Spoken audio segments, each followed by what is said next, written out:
सो भाई लोग इमेजिन करो एक एंटी सोशल गेमर जो पूरी लाइफ अपनी मॉम के बेसमेंट में गेम्स खेलता रहता है। ना फ्रेंड्स ना सोशल लाइफ, बस कीबोर्ड और स्क्रीन। और फिर एक दिन बूम, बंदा सीधा अपने ही गेम के ओपी डीमन लॉर्ड कैरेक्टर में टेलीपोर्ट हो जाता है। और सबसे शॉकिंग बात, दो डेमी ह्यूमन गर्ल्स गलती से उसकी स्लेव्स बन जाती हैं। मतलब बेसमेंट गेमर से डायरेक्ट फैंटेसी वर्ल्ड का boss. Oh my God. Story start होती है जब वो लड़का अपने बेसमेंट में क्रॉस रेवरी गेम खेल रहा होता है। ये बंदा रियल लाइफ में इतना ऑकवर्ड है कि किसी से प्रॉपरली बात भी नहीं कर पाता। लेकिन रात के 12 बजते ही अचानक उसे फील होता है कि कोई उसे किस कर रहा है। वो आंख खोलता है और लिटरली शॉक हो जाता है। उसके सामने दो लड़कियां खड़ी हैं और तब उसे रियलाइज होता है कि वो अब Diablo, the undefeated demon Lord के बॉडी में है, जो उसका गेम कैरेक्टर था। उधर दोनों गर्ल्स आपस में आर्ग्यू कर रही होती हैं कि डियाब्लो उनमें से किसकी प्रॉपर्टी बनेगा। और डियाब्लो इधर पूरा कंफ्यूज्ड पर थोड़ा प्राउड भी, क्योंकि भाई फाइनली कोई उसके लिए फाइट कर रहा है।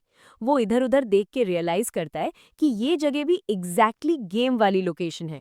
प्रॉब्लम ये है कि रियल लाइफ में वो इतना शाय था कि अब जब उसे गर्ल से बात करनी है तो वो लिटरली स्टटर करने लगता है। मतलब डीमन लॉर्ड बॉडी है पर अंदर से अभी भी बेसमेंट गेमर ही है। फिर वो अपनी फुल करेज गैदर करता है, डीप वॉइस बनाता है और बोलता है कि फाइट बंद करो और हैंडशेक करो।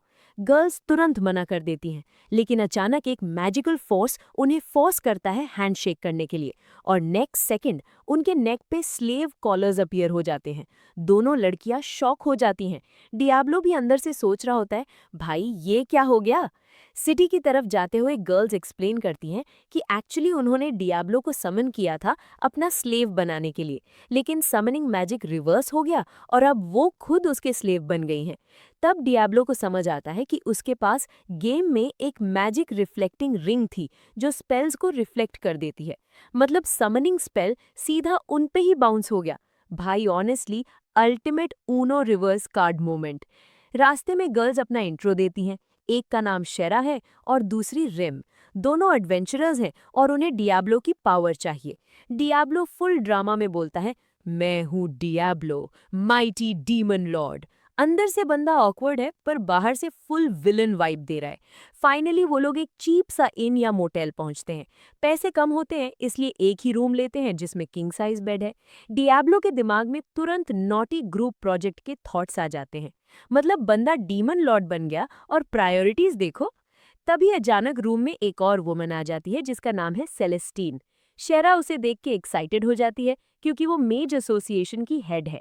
डियाब्लो को भी याद आ जाता है कि गेम में यही वो मेज है जो टाउन को मैजिकल बैरियर से प्रोटेक्ट करती थी।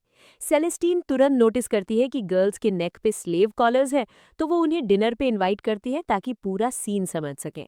डिनर पे गर्ल्स पूरी स्टोरी बता देती हैं और सेलेस्टीन प्रॉमिस करती है कि वो हेल्प करेगी। लेकिन डियाब्लो अपने डीमन लॉर्ड एटीट्यूड में बोल देता है, तुम अपने डिस्गस्टिंग फेस से हमें डिस्टर्ब क्यों कर रही हो। भाई ये सुन के उसका बॉडीगार्ड तुरंत गुस्सा हो जाता है और डियाब्लो को रिस्पेक्ट से बात करने बोलता है। पर डियाब्लो भी पीछे नहीं हटता और उसे पेजेंट बोल देता है। सीन ऑलमोस्ट फाइट में चेंज होने वाला होता है। सेलेस्टीन सिचुएशन काम करती है और रेम को बोलती है कि शायद उसे बॉडीगार्ड्स रखने चाहिए क्योंकि वो कंट्री के लिए इम्पॉर्टेंट है। रेम मना कर देती है और कहती है कि वो खुद को प्रोटेक्ट कर सकती है।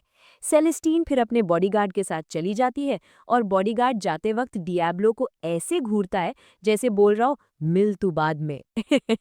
अब जब साइड कैरेक्टर्स चले जाते हैं, डियाब्लो रेम की तरफ मुड़ के बोलता है कि क्लियरली वो कोई नॉर्मल कैट गर्ल नहीं है। रेम तुरंत झूठ बोल देती है कि वो बस ऑर्डिनरी है, पर डियाब्लो का गेमर इंस्टिंक्ट एक्टिवेट हो जाता है। वो सोचता है स्टोरी में कोई सीक्रेट प्लॉट जरूर है और फिर भाई एकदम ड्रामेटिक मूव करता है। रेम को सीधा शोल्डर पे उठाता है और शेरा को बोलता है कि वो रेम को टॉर्चर करेगा इन्फॉर्मेशन के लिए। शेरा थोड़ी डरपोक है तो चुपचाप देखते रहती है। डियाब्लो रेम को रूम में ले जाके बेड पे फेंक देता है और बोलता है, सच बताओ वरना कॉन्सिक्वेंसेस होंगे। रेम गुस्से में पूछती है, क्या वो उसे फोर्स करेगा। तब डियाब्लो अपना प्लान चेंज करता है और सडनली उसके कैट ईयर्स रब करना स्टार्ट कर देता है। और भाई रेम तुरंत वियर्ड हैप्पी साउंड्स निकालने लगती है। ये मोमेंट ऑनेस्टली इतना ऑकवर्ड और फनी है कि डियाब्लो भी कंफ्यूज हो जाता है कि ये टॉर्चर है या स्पा ट्रीटमेंट। थोड़ी देर बाद रेम सीरियस हो जाती है और पूछती है कि अगर वो अपना बड़ा सीक्रेट बताए तो क्या डियाब्लो उसे एक्सेप्ट करेगा। वो प्रॉमिस करता है कि वो भागेगा नहीं। तब रेम रिवील करती है कि उसके अंदर डीमन लॉर्ड क्रेब्स काल्म का सोल सील्ड है। ये नाम सुन के डियाब्लो के दिमाग में अलार्म बज जाता है, क्योंकि गेम में Krebs calm final boss level का डीमन लॉर्ड था। रेम बताती है कि उसका गोल है उस डीमन लॉर्ड को परमानेंटली डिफीट करना।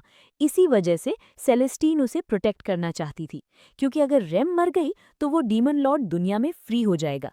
ये सब सुन के डियाब्लो थोड़ा सीरियस हो जाता है और रेम को अश्योर करता है कि वो उसे अकेला नहीं छोड़ेगा। ये सुन के रेम इमोशनल हो जाती है और ऑलमोस्ट रो पड़ती है। डियाब्लो को बिल्कुल पसंद नहीं कि कोई उसके सामने बच्चे की तरह रोए, तो बंदा ऑकवर्ड होकर रूम से बाहर निकल जाता है। बाहर जाते ही उसका सामना होता है सेलेस्टीन के सिंप बॉडीगार्ड और उसके गैंग से। मतलब टिपिकल फैंटेसी एनिमे वाला हीरो को इंटिमिडेट करो मोमेंट। डियाब्लो सोचता है कि ये लोग टाइम वेस्ट हैं और टर्न करके जाने लगता है। तभी वो बॉडीगार्ड हीरो बनने के चक्कर में लेवल 30 का सैलेमेंडर समन कर देता है। डियाब्लो उसे देख के लिटरली हंसता है और बोलता है, भाई मैं लेवल 150 हूँ।